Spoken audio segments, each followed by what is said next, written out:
talking shit. Okay. Good morning. How is everyone? Morning. Let me make sure Facebook picks my live up real quick. We Oh, are yeah. live If I on don't Saturday morning. unlock it. Yeah, if I don't unlock it, I don't know why it always starts locked. Yeah, Facebook. Yeah, I feel like they should be automatic. Yeah. All right, now you got my attention. All right, so I'm Billy Lewis. I'm the filmmaker helping put this series together. If everybody wants to go around and kind of introduce yourselves. I'm J.W. Prather, founder of the Institute. Oh. I'm Austin Maynard. I am partner of the Institute. I'm Eric Moore. I was a participant and part of the Institute.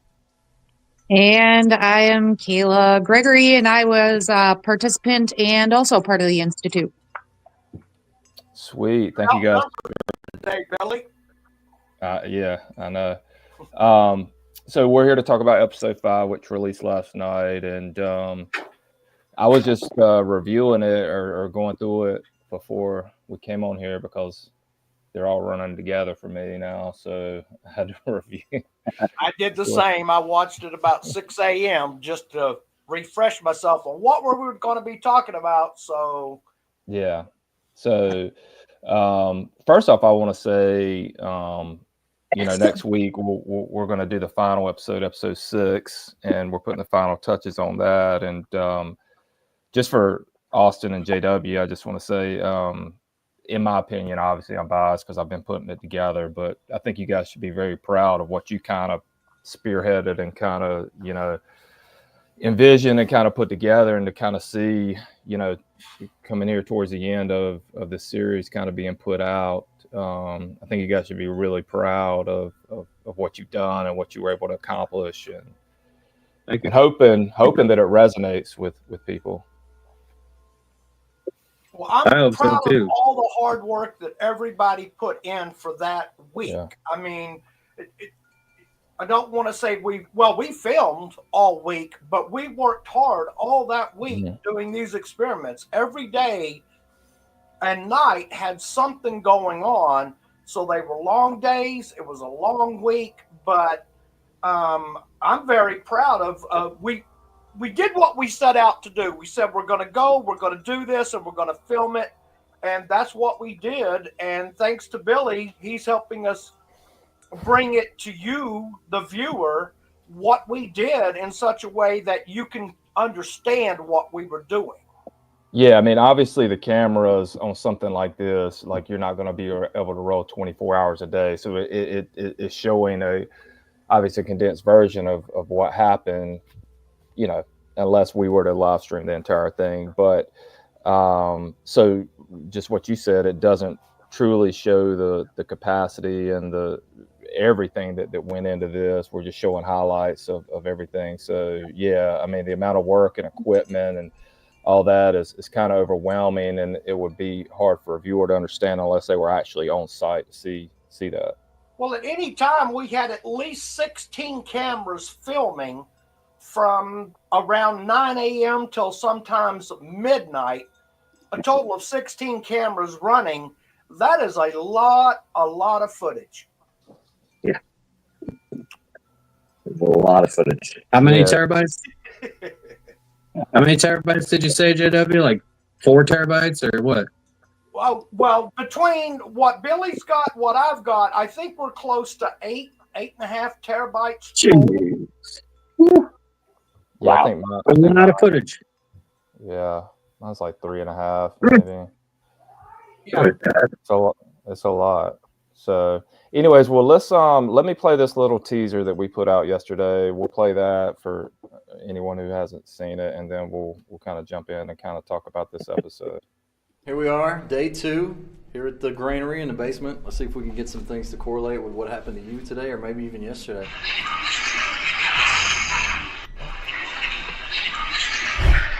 Dude, it says your name.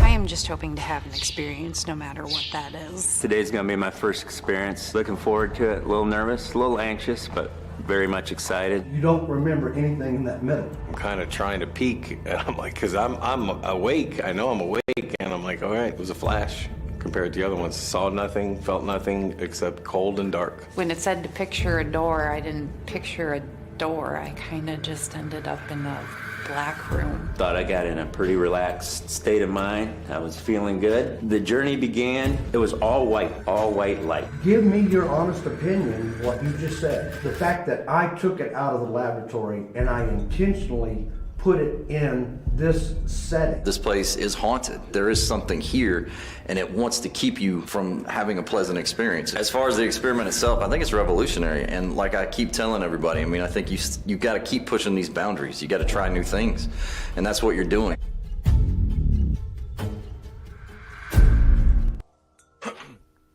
All right, so yeah. Things. All right, go ahead, Jay, and then I'll interject. So for the viewer, I don't really talk about it a lot because these are all my experiments. These are my brainchilds.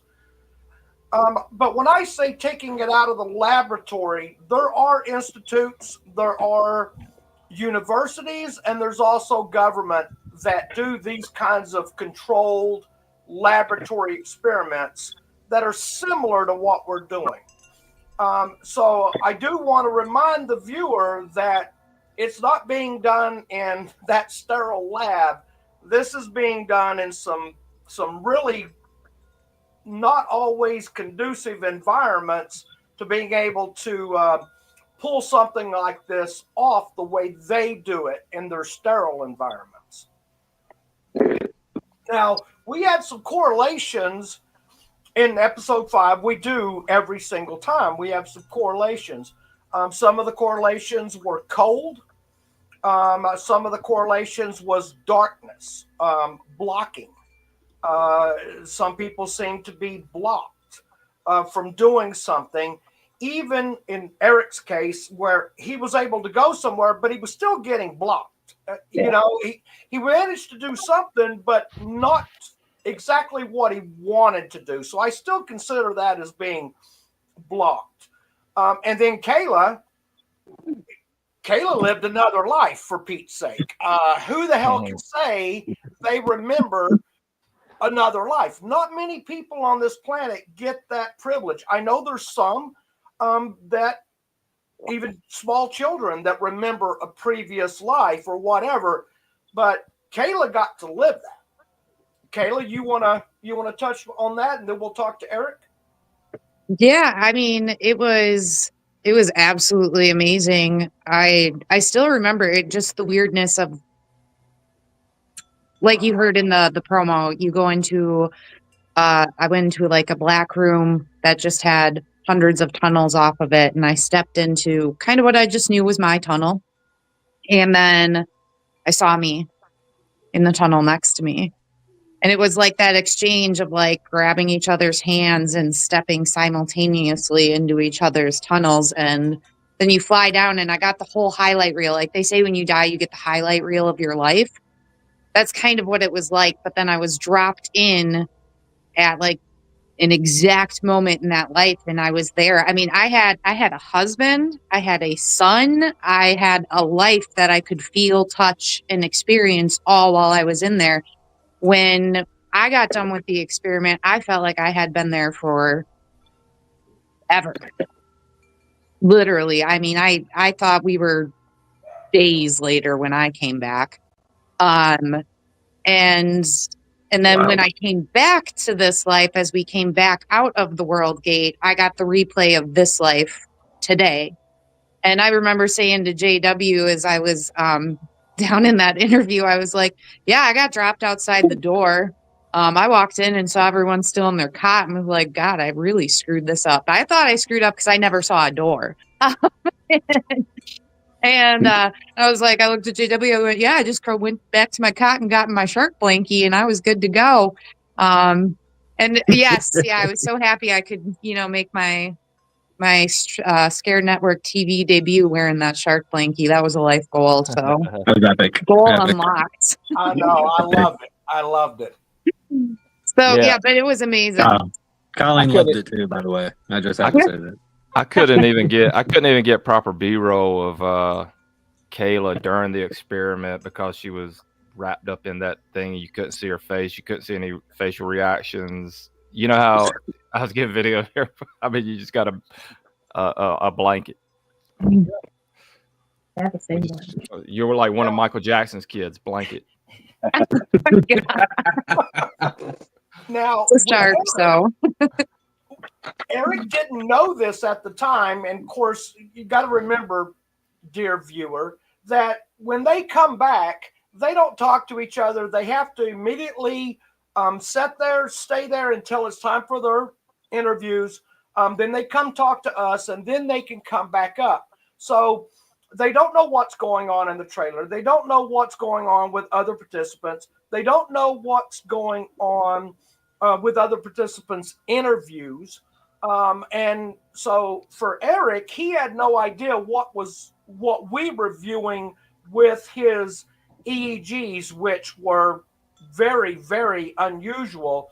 And I do want the viewer to know that these EEGs, they never move. Once they are set for a position, they do not move. And baselines, you've heard Mike or Chris talk about baselines. We get baselines on EEG readings for every single participant, first and foremost, before any experiment started. At no time throughout that entire week did that EEG ever exhibit the behavior that it did during Eric's experience. So, Eric, you've had a chance to watch 5 now. Of course, you lived what you lived.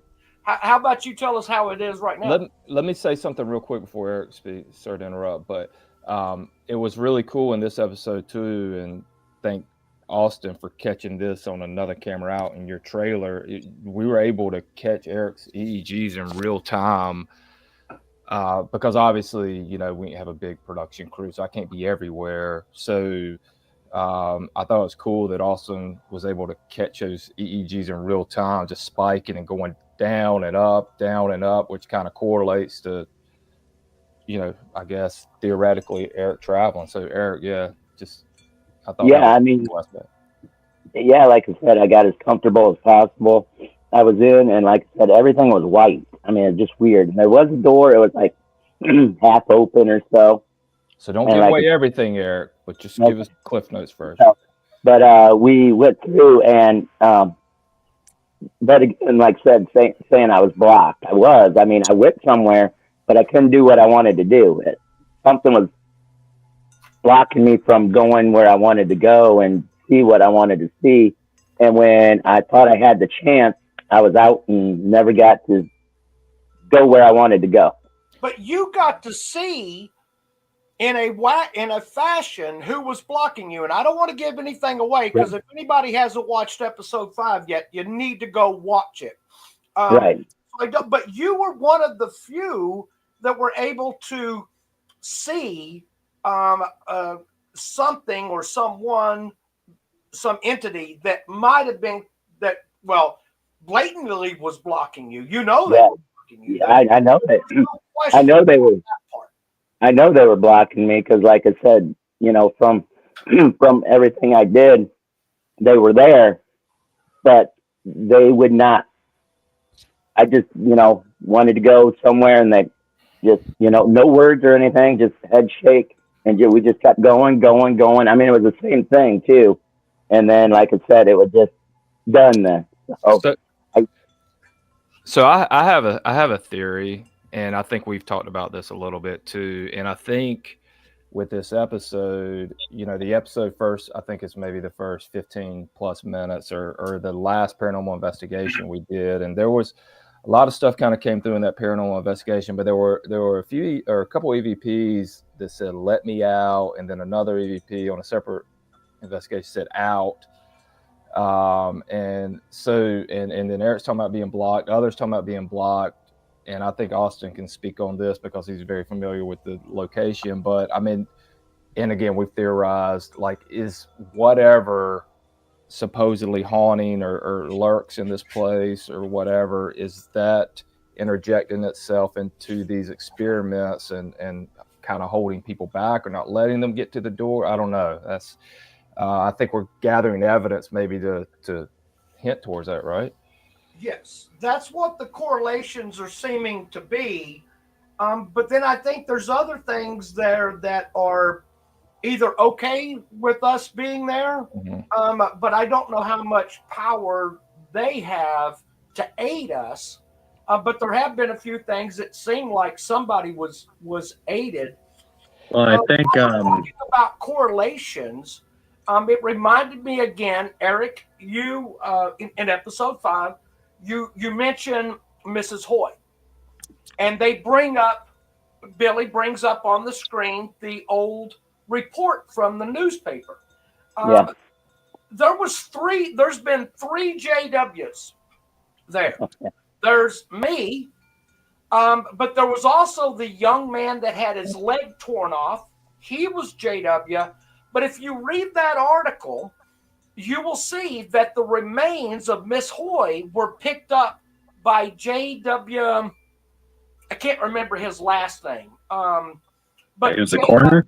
Something, and her remains were taken to his mortuary. He was an undertaker. So there's another correlation of 3 JWs over 100 years being directly involved with something.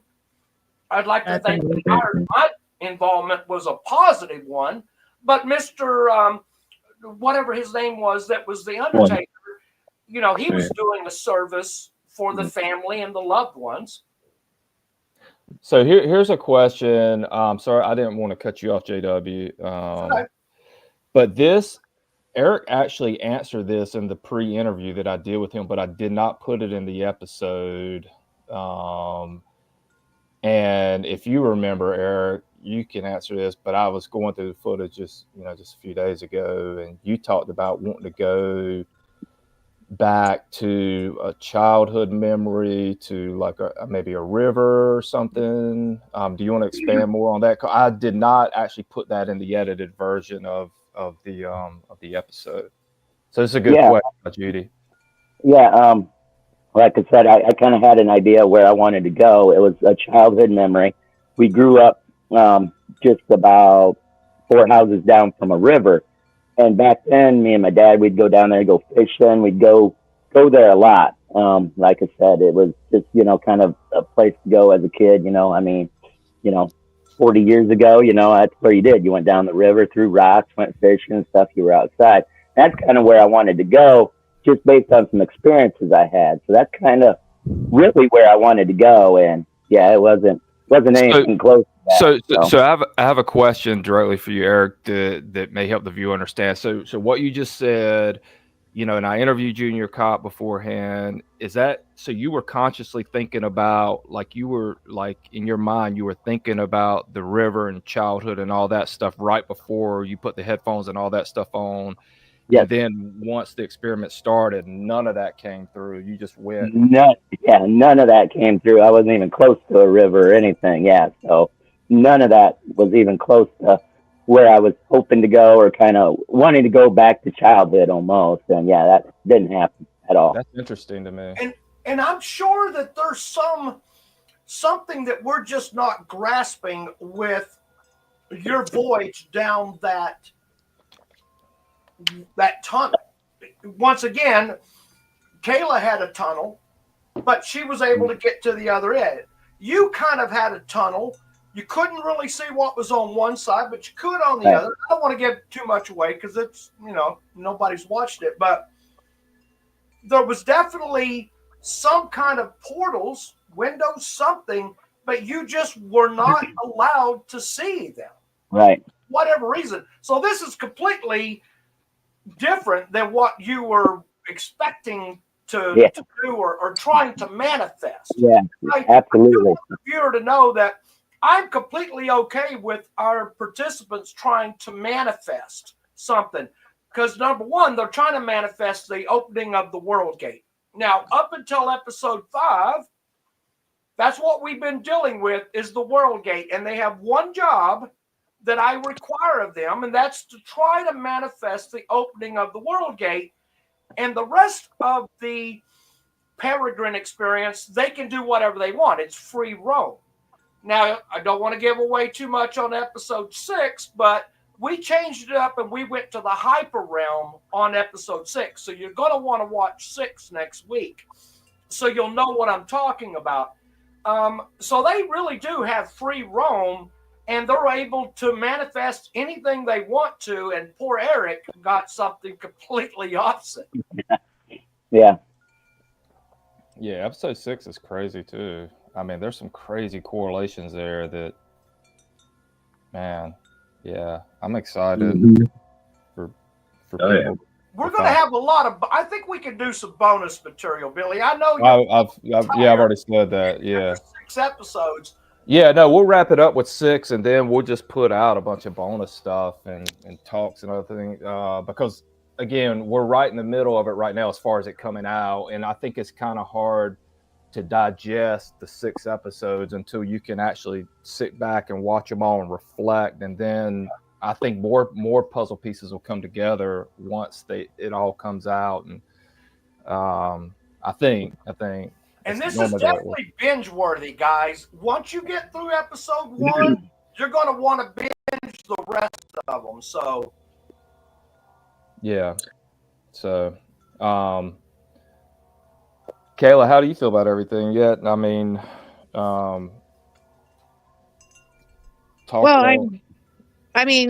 what, like you said, like even watching a lot of it back now, one thing I've noticed as we've gone through the experiments and rewatching them back is, I don't know why, but it kind of seems like only one person in the experiment really, really does something big, or something big happens to them. Yeah. So, and this time that would have been you, even though Eric's was profound. We don't really have a wrap up for Eric's. You have a wrap up. Yeah, and so you went and lived another life with another husband. Yeah, yeah. Behind, poor guy. Well, lived that life and came back to redo this life. I'm just saying, he was a good looking man in that other life. I might go back and visit him. Let's do another. No, I'm just kidding. But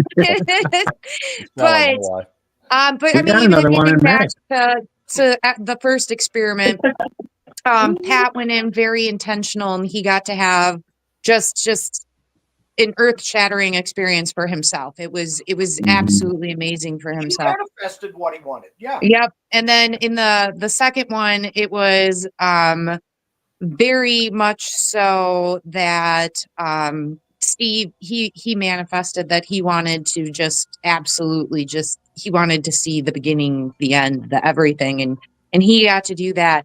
And I kept thinking to myself, I'm like, what did I manifest? Because I remember the last thing I did before I went under was sit and giggle with Brannon about my shark blanket.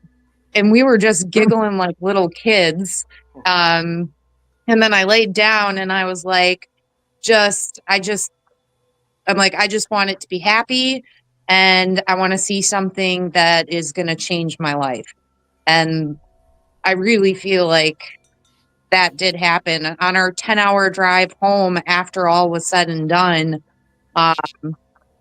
Steve and I talked a lot about everything that we kind of experienced. And I'm like, no offense to you or my children, but dang, I was happy there. And like, just remembering like so many little details of everything.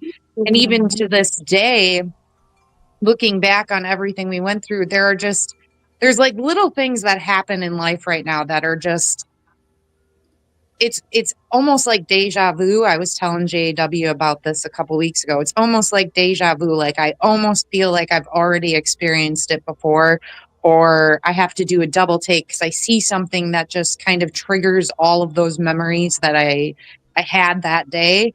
Or even just, I did a card reading with somebody that we did an investigation with, and just the way my cards read that day, I was like, it almost felt like the card reading was for the other life, not my life today.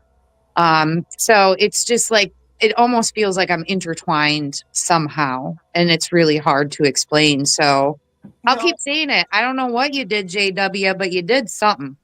Okay, well, I want to ask you, and this is concern as a friend, not just a curator of the experiments. Has this been a positive, psychologically? Has this been a positive in your life, or has there been some negative drawbacks to what you experienced?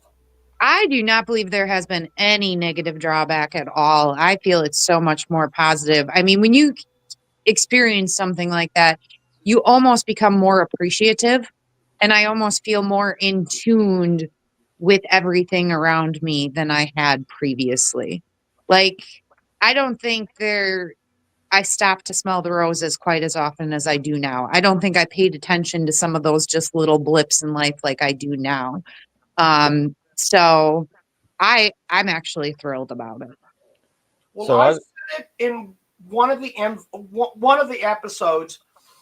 I said one of my main goals was for my participants to come away from this with a new look, not only on this life in our universe, but a new look. I don't remember how I said it, but a new look on the paranormal, the other universes, what comes after this. If I accomplish that, then I accomplished something. And I think most of my participants did come away with a new outlook on what it is we're doing in this field and what we're looking for in this field. Yeah. So I have a comment, something Kayla said that goes back to Eric. She said something about, Pat, this is already played. Pat really focused on what he wanted to see. He even had his cat's ashes, yada, yada, yada. And he really focused on it. And then he was able to see it. But remember, I asked you that question, Eric. That's why I was asking you, did you really focused on wanting to go back to childhood memories and the river, and you weren't able to see it, but Pat was. So to me, that just shows the difference in each individual human being's mind and what happens. Now, here's something that I've noticed. Position 4, this seemed to happen a lot in position 4. Now, position 4, the EEG never did anything extraordinary until Eric, but Melissa felt blocked in a couple of hers. Eric felt blocked, and that was in position 4. As the curator of these experiments, I have to write all this down and note, okay, position 4, no matter who I put in there seemed to be a block. But position 1, which is where Pat was at a lot, also at some point, actually, if I'm not mistaken, I'm not going to say a lot about episode 6, but Brannon, once he was in position 1, he had a little bit go on. So position 1 seemed to not be so blocking, not to be scientific, and position 4 seemed to be very blocking for the participants. They experienced something, but still seemed to be blocked. And also position 2 with Chris, he got blocked a lot there. But position 3 seemed to be okay, especially for Kayla. She had great experience in position 3. So I have to look at all of this because this is all mathematical for me. I have to look at this going into my next experiments. We didn't, for the viewer we wanted y'all to see what we did, but for me, this is all still leading up to the next experiments that I do. So my job doesn't stop here. My job starts here. Hey, JW, Steve also was in position 3 when he had his big experience as well.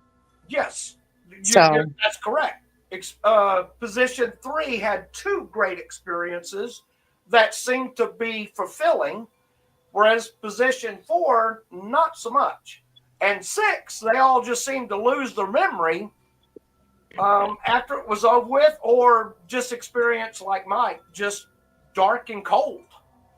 Well, I want to throw out there too, though, that Mike actually claimed in the same experiment that Pat had his past life experience. Mike also had a past life experience. That same exact experiment. But he was in position 5. Yeah, so that's where it gets a little confusing. Steve, wait. Billy, if I'm talking about the wrong episode, let me know. Steve was blocked in position 5. Is that correct? That's yeah, that is episode 5. Steve was not. He was not in experiment 4. So yeah. You're. So he was right blocked. episode. He was blocked in position 5. Yeah. Mike had a very good, positive, like past experience kind of thing in position 5. So no matter how hard I try to work at this, I know I'm never going to get all the answers. I mean, that's the part of this. But it doesn't mean I'm not going to stop. So Jay, here's a question. I mean, this you could probably talk for hours on this, but yeah, but don't do it. The goal of the experiments. It really. I've been asked this question too. Huh? I've been asked this too, and I've never. Well, I just said it a while ago in a nutshell. It is to show the participants that there truly is something else. You got to remember the hyper realm is my baby, and you're not going to see that till episode 6. But all of my experiments are about the participants. Not only are we trying to find out what we can find out, but that the participant comes away from this with a life-changing experience.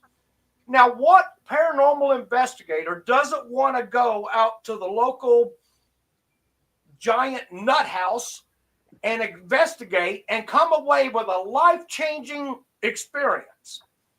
It takes us a week to do this, but all of my participants, they come away with this with a whole new outlook, and they can correct me if I'm wrong. Here's a comment earlier. This is for you, Kayla. When you were talking earlier about your experience, which you kind of talked about this, kind of seeing yourself in the cave. I don't know what your thoughts are. It says maybe you saw yourself as your own spirit guide. What are your thoughts on that? I mean, for me, the more I look into it, I almost would think that when I'm investigating, more often than not, I just tend to run into other versions of myself. I've had a reading done on my spirit guides, and the only thing that's ever come back from anyone who's done it is that I have like this old guy spirit guide, which makes sense because I'm kind of crabby and kind of manly. So I mean, it makes sense. It makes sense, but if I'm leading myself around, I definitely do lead more so with my heart and my soul than I do with my brain. So I could see that being a possibility. Well, my takeaway from it was, because I thought about that as well. But when you said that you touched and that everything changed, I don't know how to describe it, but it was almost like you couldn't both be there at the same time. Yeah, I thought about that too. Like, I almost think because it was simultaneous. Like, as one foot went in one tunnel, the other me's foot went into the tunnel, and we had to move at like the exact same time, kind of thing. So I'm almost wondering if it was more so just that version of me laid in the shark blanket while I was going and experiencing their journey. Because I've heard of past life, maybe a future life, but to me it felt more like a parallel than it did anything else. Now, I don't want to bore everybody, but here comes the Q word. When we look at quantum superposition and we look at quantum entanglement, especially quantum entanglement, Einstein felt that was, how did he put it? Distance, spooky action from a distance. Yes. And I believe that is some of what's going on with our particles, and you could not both be there at the same time. So you came here and then you went there, but you're still, both of you are still entangled, and you go back to where you came from. You come and then you go back to where you came from. You're tethered. But quantum superposition, I believe, is how we get between the realms. Now, quantum entanglement can tell how we get the distances. But to me, quantum superposition is how we're crossing those realms. In other words, to go from this realm to another realm, you somehow have to superimpose on that other side. So that's where superposition comes from. If any of that makes sense to anybody, or they all already go to sleep. Not really. You put everybody to sleep. So I got a serious question for Kayla. Did you and Steve watch Back to the Future the night before you did your experiment? No. No. Actually, it's really funny. The night before I did my experiment, I received a phone call from the sheriff's department back home because there was a 911 dial out from an unactivated phone. I remember you talking about that. Yeah, that populated from my address, which was really funny because I had just been hired by the sheriff's department when I came out there. So when they called in the middle of the night, I'm like, oh, was I supposed to report into work already and didn't know?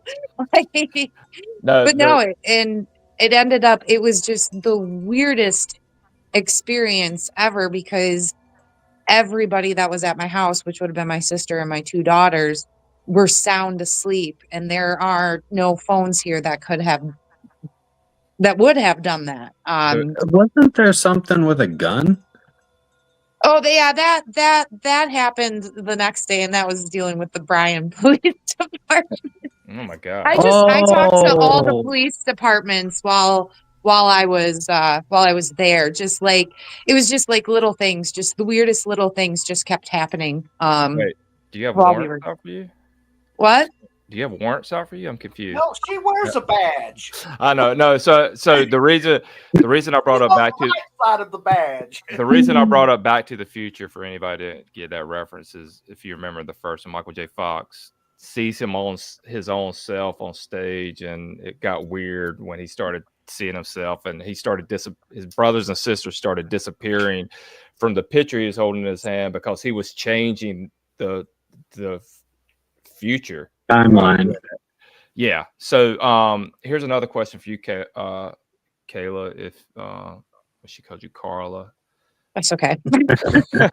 How did you feel physically, or what did you feel like physically, if you can remember that? I know it's been 6+ months or whatever. Like while I was there, physically while I was there. Like while you were doing the experiment, like actually in it, not after the fact. While I was there, I said it in my interview as well. I could physically feel everything while I was there. So I could feel like I could touch the people around me, and I could feel that. So I didn't even feel my body back in that shark blanket on that cot. I knew it was there, but I couldn't feel it until it was time to start coming back. And then it was like I was getting yanked out of the body that I was in and experiencing. So I didn't have any sensation with my body here at all. Everything that was happening, it was very tangible to me. I want to add something right here. I never let them be tethered for more than 12 to 14 minutes. The max I've ever tried to go is about 14 minutes and 40-something seconds. And so when she says yanked back, in my audio, I'm bringing them back. Right now, I'm not comfortable with more than 15 minutes. Can we maybe go longer? I don't know. I need to do more research before I attempt to get people out there for longer than 15 minutes. I've been asked before, do I think this is dangerous? Could they come untethered, not come back? I don't think that's possible, but I'm not brave enough to try it yet. So I cap it at less than 15 minutes because the CIA, with the Monroe Institute, 15 minutes was the max that anybody's really gone that we have actual documentation of, is 15 minutes. And those were people that were experienced and did it a lot. So eventually I hope my participants can work up to 15 minutes. Now we're talking about 15 minutes real time, our time. It might seem like days for them, but really in our time, they're only gone for less than 15 minutes because I don't want to risk that tether. Does that make sense? Yeah. I don't want to stretch that rubber band too tight. So you saw on the teaser, little teaser that we put together. I mean, again, don't want to give too much away, but Mike was in the middle position again in Experiment 3, Episode 5. And, you know, 2 times now Mike's been in the middle position, and it's just seems to have had a really weird experience for him where he's, you know, I know we've already talked about being blocked and all that, but just beyond being blocked, he seemed a little bit disoriented, a little bit confused again. And that happened in the first. Everybody, and I say it in the episode, everybody was subdued when they came back. Everybody, it was a completely different vibe in the room when everybody come back. Nobody jumped up happy and, you know, all of that. Everybody was really subdued, and you could just feel it in the room.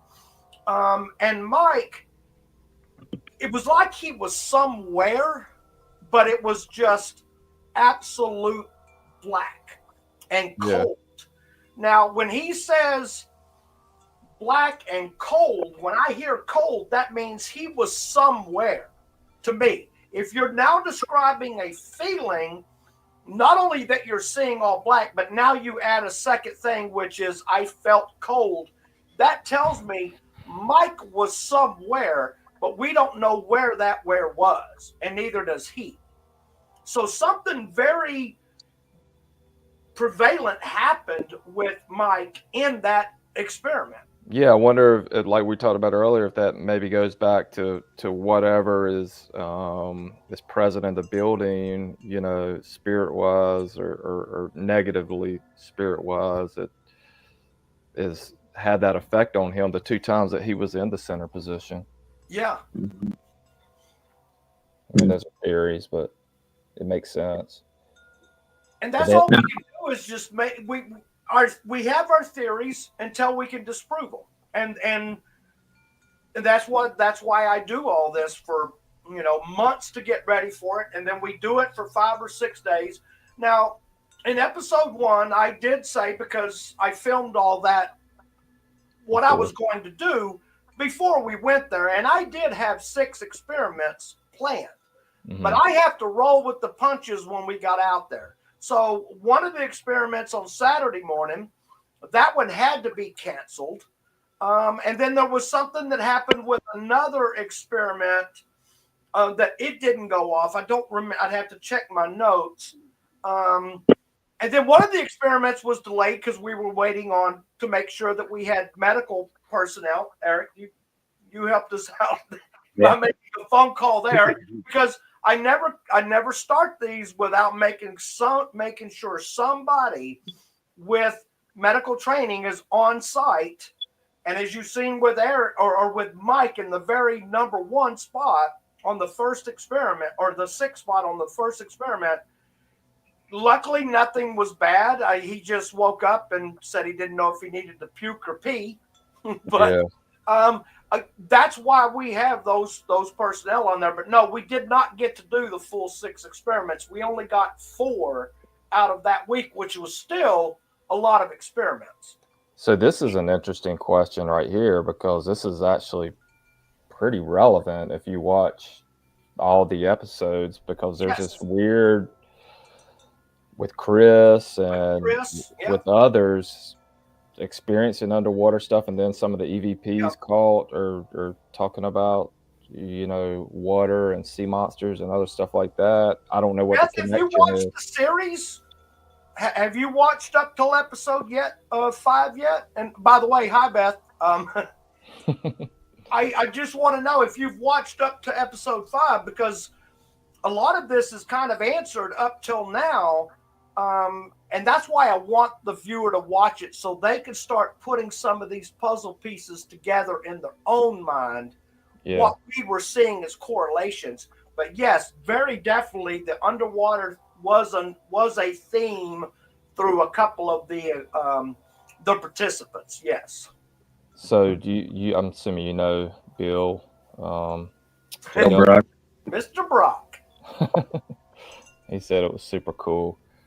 So I have something I definitely wanted to bring up that I don't think that we've talked about yet, but what Eric's EEG readings. Well, and I know that we mentioned it, that I had captured it, but there was something about those EEG readings that was very, very interesting. JW, do you want to? Well, we had so many of them going into the negative. Now, I remembered during the, when the experiment was going on, I seen him going into the negative, and I'm like, okay, he's traveling. I even mentioned that at some part on the film. And I'm like, okay, I'm going to have to go back and look at that. Well, I knew it wouldn't be until I got back to Maine. There's not enough time in the week for me to review that. Billy, you had said, well, it's a good thing that Austin caught that. He did, but I actually have the raw EEG data in a file, but I also have the raw 46 minutes of video of that EEG. Yeah. And I thought it only happened once, and it actually happened about 5 or 6 times over about a 10-minute period. I knew it did. I knew that it happened multiple times. That coincides with when he would have been traveling. Those negative brainwaves started when he would have been traveling, because I know my math and when they would have went, and then they stopped when he came back. And then it never happened. It never happened before that, and it never happened after that. It only happened in that 10 minutes. I want to say it was about 10 minutes and 50 seconds on that particular one right there. And after that, they just stopped. So I can give credence to those because of all the other evidence that's involved. I can definitely say those were negative brainwaves. The EEG was not malfunctioning. Everything was functioning the way it was supposed to, but he's the only one that had those negative brainwaves. Now, there were some other ones that dipped way, way low in some of the other participants. But never below 0. He had way too many of them in that specific amount of time to just dismiss it. Well, and other people wore the same headband. I mean, there was actually all of the experiments, each person wore that headband. Eric, you wore it once.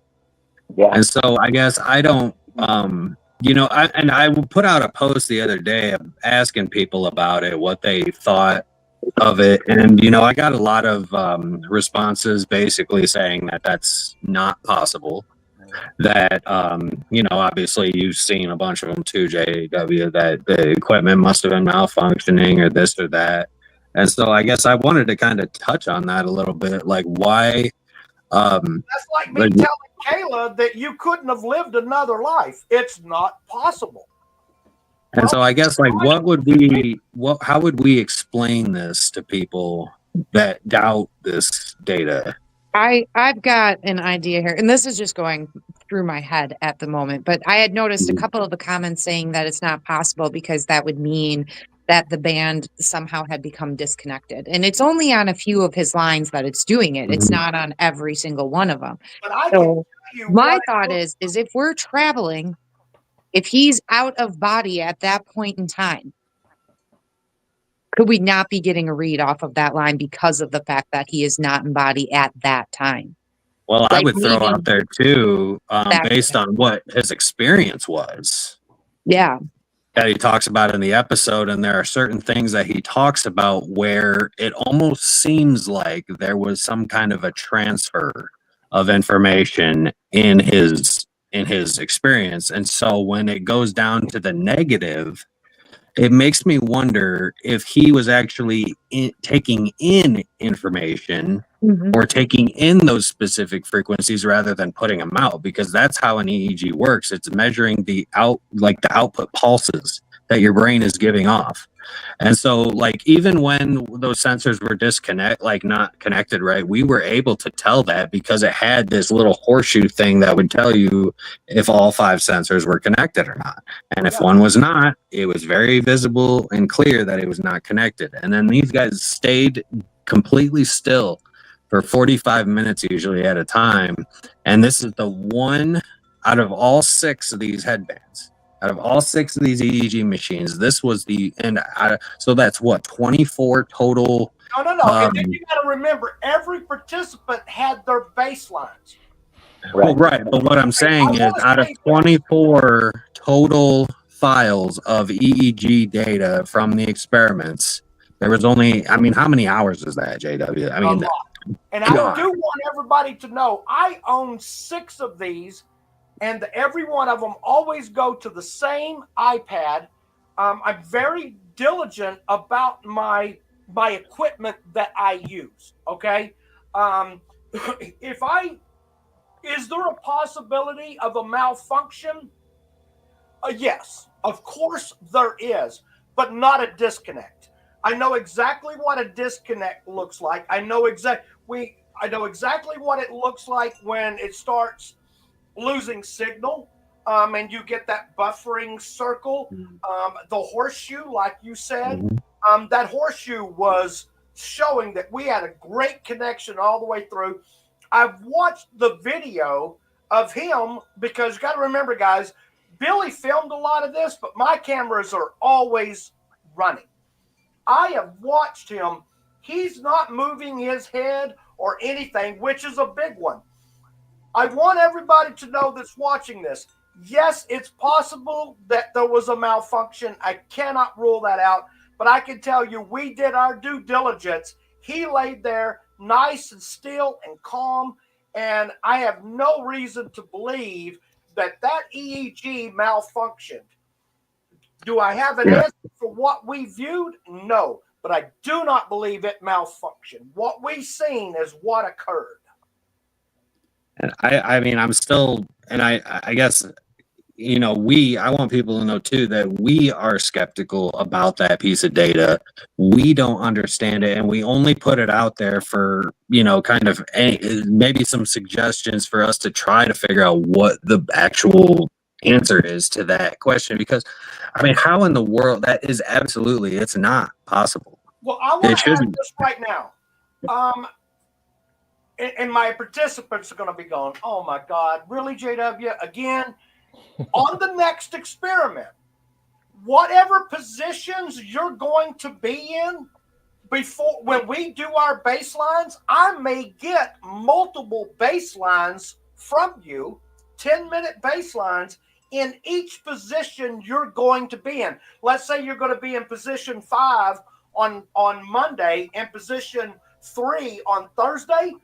When I do your baselines, you're going to get on both of those positions, and I'm going to get 2 baselines for you so that the next time this question is asked of me, I can say, no, I did a baseline with that participant, with that EEG, and and this is what we got in the baseline, and this is what we got during the experiment. So I am going to add that.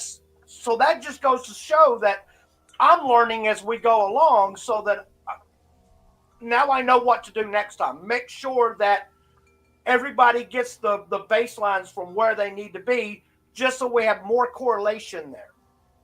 So I also want to ask JW, if this is accurate data, like if there's nothing that could have been flawed with it, let's just hypothetically, right?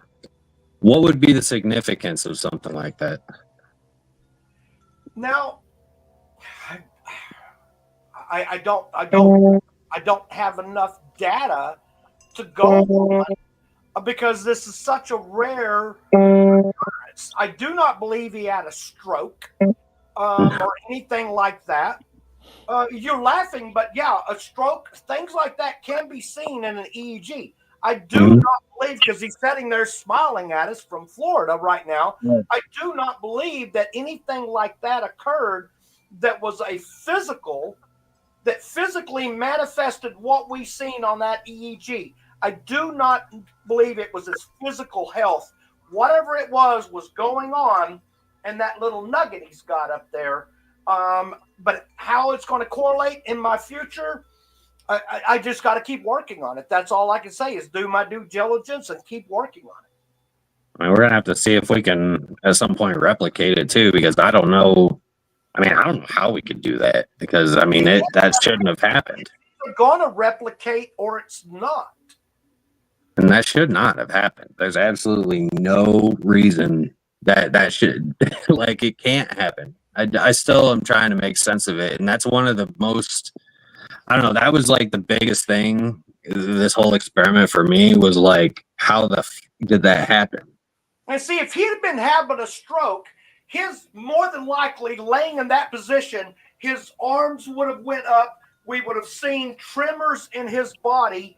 I would have seen some physical manifestation, and we would have had a nurse on him immediately pulling him out of there. We did not see any kind of a physical occurrences with his body until he woke up and said, "Oh shit, my hand's cold." That was our first indication of anything. The rest of the time, he just seemed to be people sleeping. And if we got any nurses watching, that there are definitely signs of strokes that would do something like that. You would get a physical indication from the body itself when these if that kind of a thing were to occur. Eric, how did you feel after, like, physically? How were you feeling like after you came back? I mean, like, when I came back, like I said, I was just kind of a little groggy, but yeah, the first thing I noticed was my right hand and arm was numb and cold. Like I said, it was chilly. To what you were experiencing, right? But that correlates with what I was experiencing then too, with my right hand, right arm, you know, the way I was being led and stuff in my experiment. That makes sense. Like I said, I woke up and like I said, when I tried writing, I don't know if you showed my writing and stuff. Like I said, it was just so scribbled. I could not pick up the pen. I couldn't write because it was just. And like I said, the whole time, I think my hands were out here and stuff. So I mean, I wasn't under it. I wasn't laying on my arm or anything like that where it would be cold. Like I said, I think for the most part, I didn't move. Like I said, I was out. My hands were up here, just resting, and I mean, it was a peaceful. I mean, like I said, I didn't come up and think, "Oh my gosh, what was?" I mean, I wasn't out of it. I didn't have a headache. I wasn't feeling like that at all. I mean, I felt okay. Your wife is a nurse, correct? Yes. And she will definitely notice if there's something out of the ordinary with you physically, correct? Oh yeah, absolutely. Been to a doctor, or have you had any other symptoms of anything since May or April? No, I mean, I went to, I had my regular checkup that I have every year, blood work and all of that, and everything came back really good. I haven't had any negative experiences. I'm a little stuffed out with my sinuses right now, but that's just from the weather and all that. But no, I didn't have any experiences. I mean, I haven't had migraines or headaches or anything like that, or where I've been out of it, or even really weird dreams or anything. I mean, I've had some goofy dreams, but I don't think it's really associated with that. So nothing out of the ordinary at all. Nothing physical, no physical ailments that I mean, we're not getting any younger, so we know what's normal and what's not. Right. Yeah. But no, nothing out of the ordinary at all where, I mean, I just feel terrible or something's not right. No, not at all. Okay. So I have, I got an interesting comment. I posted the little teaser for episode 5 on ScareNetwork's TikTok, And a person said, "This is dangerous." And I said, I said, anything innovative is dangerous, but with the proper protocols in place, the danger is lessened. Have you watched any of the series? And then this person comes back and says, this is not innovative. Demons are millions of years old. Protocols won't keep them at bay if you taunt and invite them. You are putting people and yourself at risk. And then they say, no, I haven't watched. I haven't, and I won't watch. It's an invitation, and as an experiment is nuts. You must be a doctor of parapsychology. I posted something about this just a few days ago because I've had people say this. I don't know how to really respond to them, other than we're all adults. Everyone knows the risk. Mm-hmm. And we talk on those risks in, I think, episode 1, right? I mean, everybody's aware. Done just by me. This is being done by institutes. It's Stanford University, the CIA. This has been done long before, in some way, fashion, or form. Long before I started doing my research. Now, all of my audio is specifically for the institute, but the basis of these experiments has been done since the 1940s or 50s.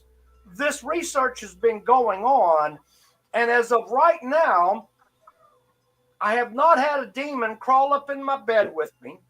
I haven't lost a single participant and not been able to get them back from Never Land. I'm trying to make light of this, even though it's a serious subject, because we do know the risk. But is it as risky as what he's making it sound? Stop watching Insidious. If you want to watch that movie, watch it on Friday night and just ignore what I'm doing and go watch Insidious. This is not Insidious. I would also like to say, too, that when we talk about stuff like that, considering that we have done these experiments and we've gotten certain results, I would say the burden of proof about the demons is on you. Yeah. Not us, but like that person that said that. The burden of proof would be on them. Demons do or do not exist. I'm a Christian. Right. But it's not that I don't believe that demons exist. But I don't think they're as prevalent as all of a sudden everybody's making them out to be since YouTube blew up. Yeah. Now everybody and his mother owns a freaking demon, and I guess they mow their yards for him or some shit. I don't know. I don't own any demons. I'm not looking for demons. But now all of a sudden demons are, I guess, I don't know. I don't know. Well, you knew when you do this and you venture out on something different that you're obviously going to get criticized, and even Austin says that in his interview, and it's in the series and stuff. So obviously that's going to happen with anything you put out. But at 1920, Edison said that he was going to build a device that would speak to the dead. Really? Now look where where we're at now with ITC devices. I have created many of them. Not just me, others in the field. We've actually completed what Edison said that he was going to do. We've actually done it, and we sell them, and I've got a sale going on them just this week. But in 1920, that was a bad thing to say. Everybody was pissed at Edison for saying he was going to build a device to talk to the dead. But here we are now. I've got a sale going. So just in time for Black Friday, right? Yep. Now, wait, didn't Nikola Tesla? Didn't he? I think he said something similar too, right? He did.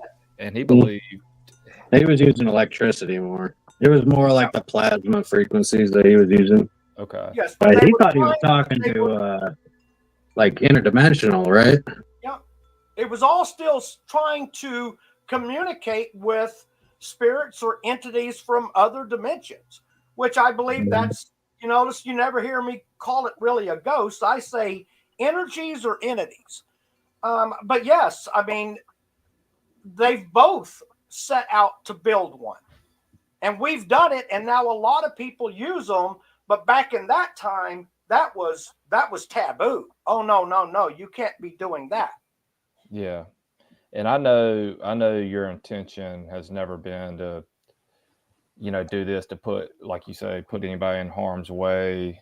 That's not the intention. So unless something crazy were to happen, God forbid, during one of these experiments and somebody were to come out with their eyes rolled in the back of their head and they start biting people's necks. Speaking in tongues. Yeah, speaking in tongues. Walking on the side of the granary, upside down on the granary, then we got to make sure all those cameras are rolling.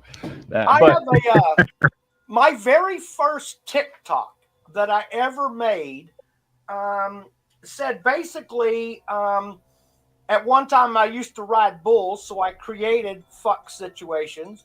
And then I became an electrician where I tried to prevent fuck situations, and now here I am creating paranormal equipment where I'm actually looking for fucked situations. The thing is about danger's everywhere. And if you're an adult, you get to decide how you live your life. Riding bulls was not safe. Riding motorcycles wasn't safe. I was a Marine. That wasn't safe. As being an electrician, that wasn't safe. Driving a car every day is not safe. I had somebody pull out in front of me and my wife and my little girl yesterday, like right in front of me. I had to slam on brakes. I hit a deer today. Yeah, that's what I was gonna say. Kayla just hit a deer.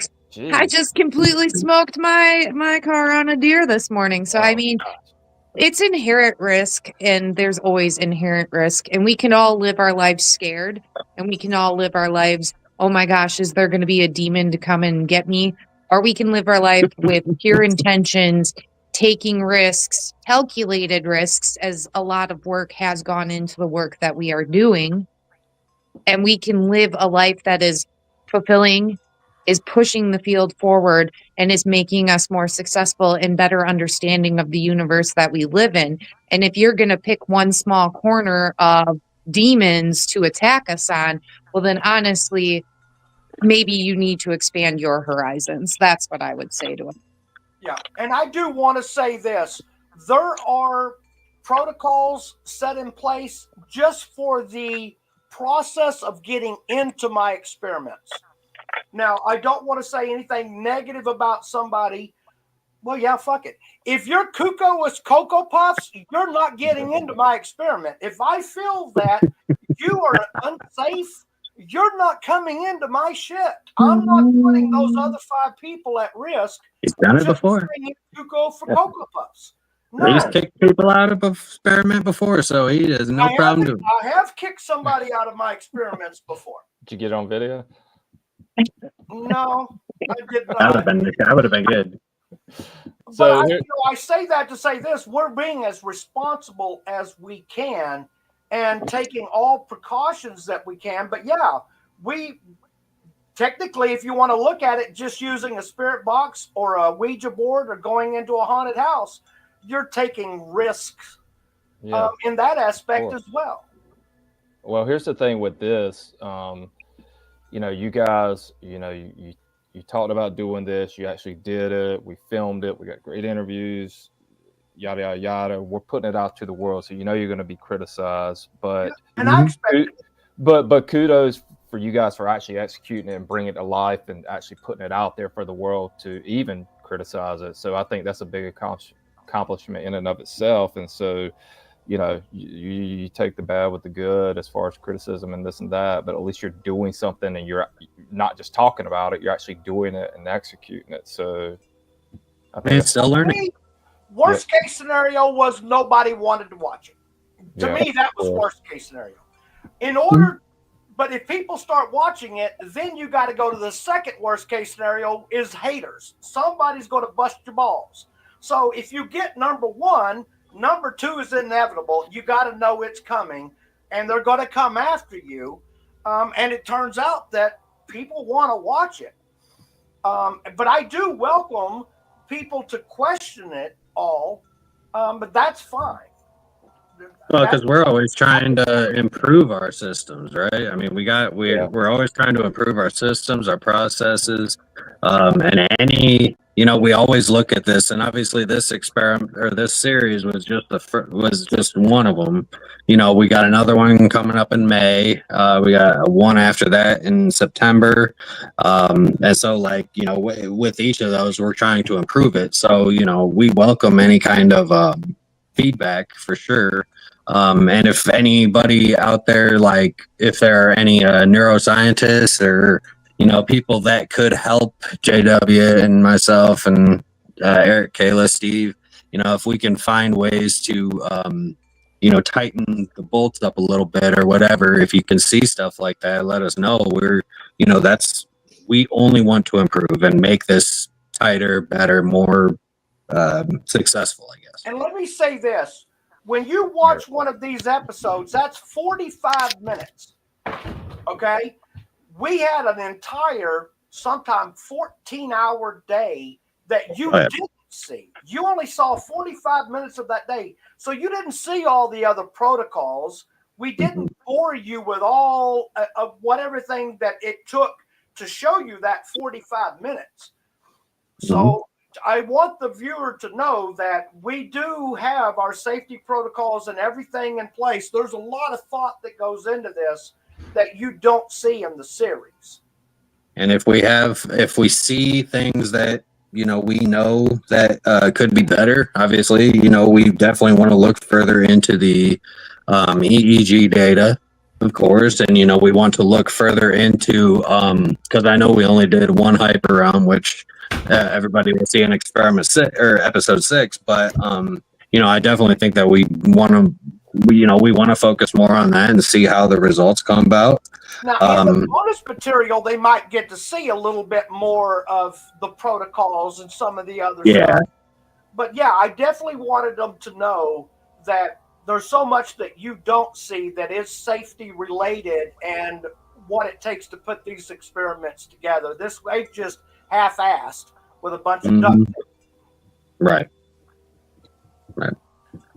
Yeah, well, I've said this before, as a filmmaker, and over the last several years been producing a ton of paranormal content and stuff. When I do it and go out with investigators and film stuff like that, I'm not trying to convince someone whether ghosts are real. I'm just putting the evidence that we gather out there, and people can make their own assertions. I'm not trying to convince someone one way or the other, and that's the way I look at this project too. So just showing the possibilities is what we're doing.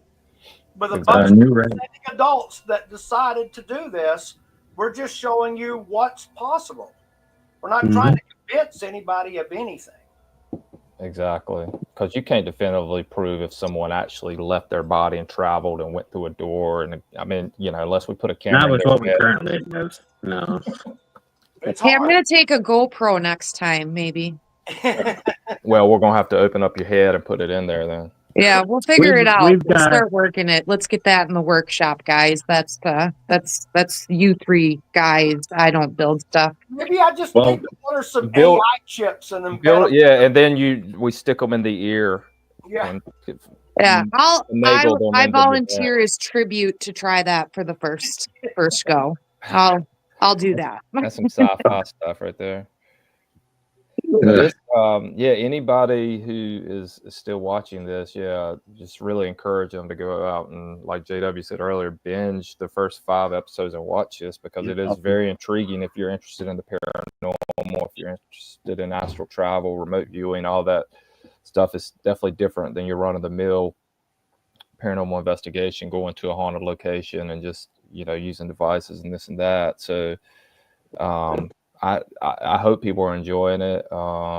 And like I said earlier, I just reiterate that you guys should be proud of what you put together and accomplished. And I know that it's a learning process, and hopefully the next one will be better. Yep. It's a learning process, and I appreciate the ones that are on the ride with me. Yep. Yeah, absolutely. Appreciate everybody. I mean, really, everybody that's that supported, that donated, that participated. All of the people that were there on site with us, Eric, Steve, Kayla. Sorry, I should say Scott and Carla, right? Yeah, Scott and Carla. It's been Scott and Carla. Name changes. Everybody there, Melissa, Amy, Pat, LaDanya came and helped out a couple of days. Everybody really. I mean, it was just a great overall week, and it was really intriguing and what's the word I'm looking for? Informative, I guess. If Beth wants to go on to idcinstitute.net. Yeah, we'll put that. I don't know if you've got that link. Yeah, it's right there. Because I think there is I don't know if that one takes it right directly to it, but if you Google it, you'll see for the IDC Institute. Because come to find out, there's a makeup company out there. So if it's makeup, it's not my website. Go to my website, go to upcoming events, click on Broadwell Funeral Home. That's our very next one. And then our one after that one will be in September, and that will be at Auglaize Village. But we're not scheduling for that one yet. It's just going to be in September. But you can get all the information right on the website and then reach out to me and we could start the interview process. There's questions you'll have to answer. It is a little bit of a process. So Christina asked if we'd be doing another series in May. I don't know yet. Yeah. I take things as they come. So I don't know how I'm going. I know May is going to happen, but how we film it or how we present it, I do not have an answer for that right now. Yeah. Any final thoughts, Eric or Kayla, on your experiences specifically? It was a great experience. Looking forward to doing more. I have more questions than answers, actually. So, and like I said, if this wasn't safe or well planned out, I mean, I wouldn't be a part of it. I mean, but the protocols and everything that's in place, I have no doubt that, we're well taken care of. Eric, really quick, did your wife have any concern? I know you've been in paranormal for a while, but did your wife have any concerns of you taking part in this experiment? No, not really. No, she didn't have any real concerns about it. Okay. But she trusts us, trusts JW. Yeah, if I would have just said, hey, I'm going to go do this, she'd be like, what? But she knew who was involved, how it was planned out. So she wasn't too concerned. Kayla, any final thoughts? I mean, on just especially this experiment 3, episode 5 of the series? I would just encourage everyone to just get out there and watch the series. It is life-changing to watch it, because you're going to get to see what JW, Austin, Eric, everyone involved, kind of what we are capable of. There's so much to this world that we don't know and don't understand, and to finally have people who are going out there with more than just a voice recorder and a REM pod is absolutely amazing. And until you actually sit down, watch it, and hear everything that we have to say and see everything that we have to do, you just don't understand the possibilities. And we were getting correlations, we as in you guys were getting correlations in the investigations with EVPs and stuff like that was definitely correlating with experiences either that day or sometimes the next day. And I don't know if we really haven't talked about that, but I've seen correlations between the investigations of what ended up happening the next day, but also correlations with what had happened either that day or the day before. Mm-hmm. So the investigations themselves were pretty eye-opening. Yeah. Kayla, tell Steve I said, what up? Scott. I'll let Scott know that you all say hi and want some of his meat. Right? That's what we said. We want. I do want some of his meat. Gross. Dear meat. Yeah. I'll got the first year. Tell your former husband Scott, since you got a new man on the other side. new main squeeze. Yeah. Yeah. Mm-hmm. That's Carla's husband on the other side. Wait, can Steve ship deer meat across state lines? Is that allowed? Maybe we should just come visit you. We'll do like a personal delivery. I grew up deer hunting. My dad was a big deer hunter, but as I got older, I just kind of lost interest in it, and I still have a lot of friends and stuff that do it. I'd rather shoot things with a camera than a gun. I'm gonna go Omaha shoot with a gun Steaks. after this. I think Omaha Steaks ships out meat across the country. I've ordered those before. They're pretty good. Oh yeah. Man, I got a freezer full of emu, axis, elk, moose, and deer. Gosh, nice. You call it what? And fish. Emu. It's like an ostrich. An emu? Emu. Yeah, whatever. We were that big bird. we were in the mountains of North Carolina. Right before I came to the shoot the series, we were out near Asheville, which got ravaged by the hurricane. But before that, there was a big emu farm out there, and we went to it, and all these emus are like running around. It's really cool. It's you good got meat. you got their meat. You got their meat in your freezer. Gosh knows it. Yeah. I probably petted one of those you have in there, JW. You savage. Well, I didn't hunt it. Murderer! Anyways, if anybody's watching from PETA, we apologize for JW. I don't apologize. All right, guys, we'll jump off of Saturday. Everybody go enjoy the weekend. Watch episode 5. Episode 6 the final episode will release this upcoming Friday night, Black Friday, the day after Thanksgiving. So we encourage everybody to head over to ScareNetwork and download our apps and just kind of, check it out. That and a ton of other content on there too. So Yeah, it's time to binge watch it, guys. yeah, thank you guys for taking the time to listen to us. And any final thoughts, JW, Austin, anybody? No, Appreciate y'all. just go watch it. And if you got any questions about the experiments, you can reach out to me. You can go to the website, get all the information there. And then if you want to start the process, get a hold of me for what we're going to do in May. But yeah, watch this series and then go to the website. And if you want to go on the journey with us, we'd love to have you. And we keep putting links out too. If anyone's still watching and actually has watched the series, we got an official IMDb page, which stands for Internet Movie Database, and you can put an official review on there of the series, and that carries a lot of weight. So we encourage anyone to go and do that if they can. So We appreciate it. yeah, and we've posted links on social media to that page, and because we do, like we said earlier, we just want some honest feedback on the series and how it's going to improve and whatnot. So anyways, thanks guys, y'all have a good weekend, and we'll talk sometime next week. All right, bye. Have a great weekend, guys. Good too.